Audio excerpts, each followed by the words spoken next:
예, 반갑습니다. 울산 꿈 분석사 토정 박정원입니다. 이번 시간은 꿈 분석 666번째 시간 범죄 군대 전쟁 무기꿈 해몽 11탄 도둑꿈에 대해서 설명해 드리겠습니다.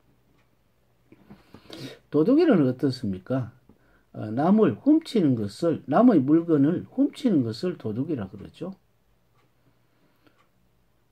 이것은 우리는 그 전쟁을 쳐서 남은 나라를 강탈하게 무슨 물건을 훔치는 것도 이거는 완전히 뭐 강도지. 도둑보다 더 센 것은 강도죠. 남의 침략을 굉장히 밥 먹듯이 한 유럽 사람들, 일본 사람들은 이것은 강도지. 완전히 이건 도둑을 넘어선 것이죠.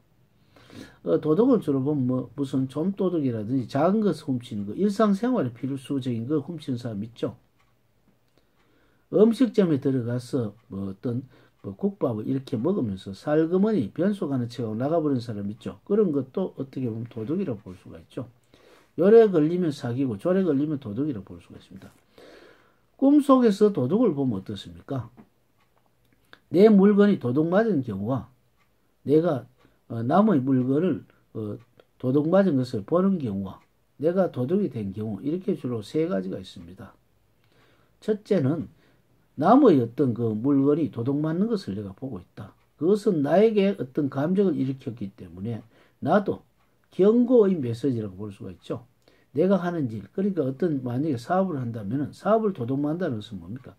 남이 나의 것을 훔쳐가는 것이죠. 훔쳐간다는 것은 뭡니까? 나의 거에 모방하는 것이죠. 표절하는 것입니다. 그렇게 표절한다는 것 자체, 그러니까 벤치마킹을 한다는 것이죠. 그렇다는 것은 도둑을 잡아야 되겠죠. 도둑을 잡으려고 하면 어떻습니까? 뭐 몰래카메라를 일일이 우리가 못 보기 때문에 몰래카메라를 둔다. 그렇다면 그 사람의 어떤 그 소지품을 검수하는 수밖에 없죠. 소지품은 일반적으로 뭐 음식점에 와서 소지품 검사 못하죠. 그렇기 때문에 그런 경우는 어떻습니까? 말을 해서 그 사람 신상을 조금 더 확인하면 그 도둑이 지레겁을 묻고 자기의 관심을 가지면 보통 도둑질을 못하죠. 그렇기 때문에 우리는 몰래카메라보다 직접 카메라를 설치하는 것 같죠. 그래서 우리는 어떤 도둑꿈을 꾸면은 내가 제3자 입장에서 이렇게 본다는 것은 나에게도 그것이 연관이 된다고 생각하면서 보안 조치를 하면 되는 것이고, 내가 도둑을 맞은 꿈을 꿨다.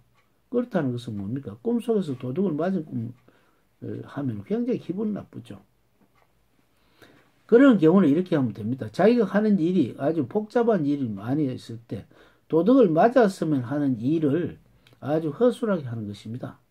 뭐 예를 들어 뭐 사업을 5개쯤 하고 있는데 일일이 이것을 갖다가 신경을 다 쓰다가는 어떻습니까? 전부 다 망하는 수가 있죠. 그 중에 그러니까 제일 돈 안 되고 어떤 면에서는 굉장히 안 좋은 거 있죠.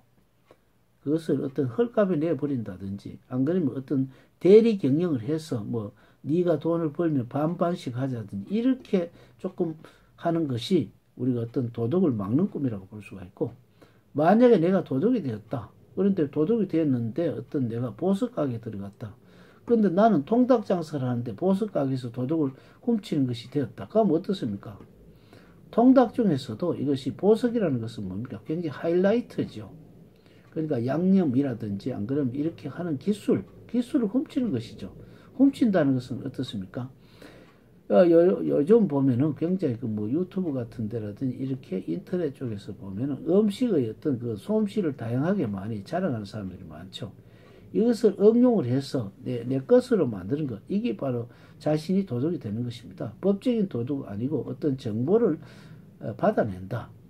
안 그러면 우리 통닭을 만들기 위해서 오히려 어떤 일본 같은 데 가본다, 중국 같은 데 가본다 했을 때 여러 나라 음식을 동시에 먹어봄으로써 자기가 이것을 갖다가 자기 것을 만드는 게 바로 어떤 영리한 도둑이라고 볼 수가 있죠.